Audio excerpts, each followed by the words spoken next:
అసర్ survey రిపోర్ట్లోని దారుణమైన విద్యాప్రమాణాలపై మండలిలో సభ్యులు అడిగిన ప్రశ్నలకు మానవ వనరుల శాఖ మంత్రి నారా లోకేష్ సమాధానమిస్తూ వచ్చే విద్యా సంవత్సరం గురించి పలు ఆసక్తికరమైన విషయాలు వెల్లడించారు. గౌరవ సభ్యులు చెప్పినట్లు ఈరోజు 2014 నుంచి 24 వరకు ఒకసారి కంపేర్ చేస్తే అధ్యక్ష 5వ తరగతి పిల్లలు 2వ తరగతి తెలుగు చదవడానికి ఇబ్బంది పడుతున్న విషయం వాస్తవ అధ్యక్ష. 2014 57% మంది పిల్లలు చదవగలిగితే అది 37.5% పడిపోయింది అధ్యక్ష. ఇది నేను చెప్తాం కాదు, ఏసర్ రిపోర్ట్ 2024 చెప్పింది. ఇంకో పక్కన 8వ తరగతి పిల్లలు 2వ తరగతి తెలుగు చదవగలుగుతారా అంటే 2014లో సుమారుగా 80% ఉంటే 2024 వచ్చగల 53%కి పడిపోయింది. అంతేకాకుండా 85% మంది పిల్లలు 3వ తరగతి పిల్లలు కనీసం 2వ తరగతి టెక్స్ట్ బుక్ చదవలేకపోతున్నారు. 63% అంటే 5వ తరగతి పిల్లల్లో చూస్తే 63% మంది బేసిక్ రీడింగ్ చేయలేకపోతున్నారు. 8వ తరగతి పిల్లలు చూస్తే కనీసం 50% మంది ఫ్లూయెంట్గా మాట్లాడలేకపోతున్నారు. 3వ తరగతి పిల్లలు చూస్తే అధ్యక్ష 60% మంది బేసిక్ సబ్ట్రాక్షన్ చేయలేకపోతున్నారు.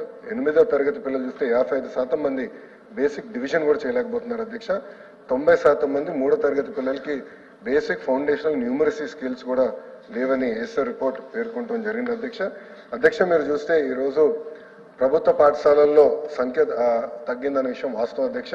సుమారుగా 12 లక్షల మంది school education board of intermediate కలిపితే సుమారుగా 12 లక్షల మంది విద్యార్థులు తగ్గిపోవడం జరిగింది అధ్యక్ష. ఇప్పుడు ఆ సంఖ్య 33.4 లక్షలకి వచ్చింది.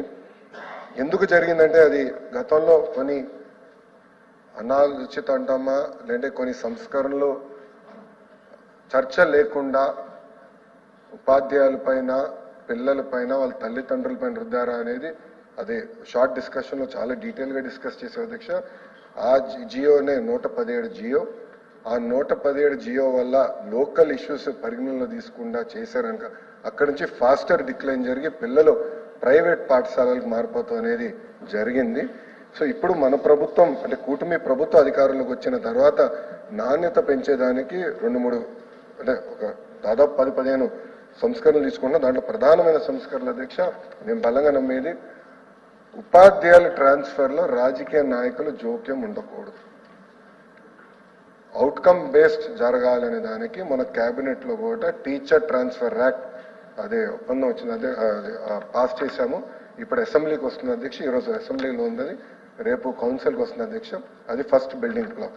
అదే కాకుండా అధ్యక్ష టెక్నాలజీతో జోడించి అంటే ఇప్పుడు ఉపాధ్యాయులు కూడా ఒక 45 నిమిషాలు పాఠాలు చెప్పిన తర్వాత కంపల్సరీగా ఒక 60 సెకండ్ వీడియో ప్లే చేసి ఆ పాఠాన్ని సమ్మప్ చేసే విధంగా ఆ పాఠాలని సమ్మప్ చేసే విధంగా ఆ వీడియో ప్లే చేసి దాని తర్వాత క్లిక్కర్ టెక్నాలజీ ద్వారా పిల్లలకి అర్థమైందా అవులేదా అనేది కూడా తెలుసుకుని అక్కడి నుంచి ప్రిస్క్రిప్టివ్ హోంవర్క్ అంటే ఈరోజు ఇక్కడ చూస్తే నారాయణ సార్కి ఒక హోంవర్క్ వస్తుంది, లోకేష్కి ఒక హోంవర్క్ వస్తుంది. అంటే ఆయనకున్న సబ్జెక్ట్ స్ట్రెంత్ వేరేది ఉంటుంది, నాకున్న సబ్జెక్ట్ స్ట్రెంత్ వేరేది. అది ప్రిస్క్రిప్టివ్ హోంవర్క్ వాళ్ళనేది ఒక లక్ష్యంగా పెట్టుకుని అది కూడా చేస్తున్నాం. పేరెంట్ టీచర్ మీటింగ్ కూడా మెగా పేరెంట్ టీచర్ మీటింగ్ పోయిన సంవత్సరం ఏర్పాటు చేసే అధ్యక్ష. వచ్చే అకాడమిక్ ఇయర్లో 2 సార్లు ఏర్పాటు కూడా చేస్తాం. రిపోర్ట్ కార్డు కూడా అంటే తల్లిదండ్రులకి ఉపాధ్యాయులకి పిల్లల మధ్యలో ఇంటరాక్షన్ ఉండాలని చెప్పి అద్భుతమైన రిపోర్ట్ కార్డు కూడా ఏర్పాటు చేశాం, అది చేస్తున్నాం.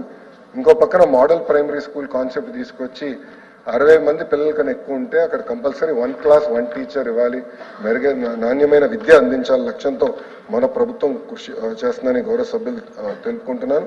అంతేకాకుండా అధ్యక్ష భారతదేశంలో ఏ రాష్ట్రం హామీ ఇవ్వని విధంగా మనం ఇస్తున్నాం అధ్యక్ష. గ్యారంటీడ్ ఎఫ్ఎల్ గ్యారంటీడ్ చేస్తున్నాం, అది బాధ్యతగా మేము తీసుకుంటున్నాం.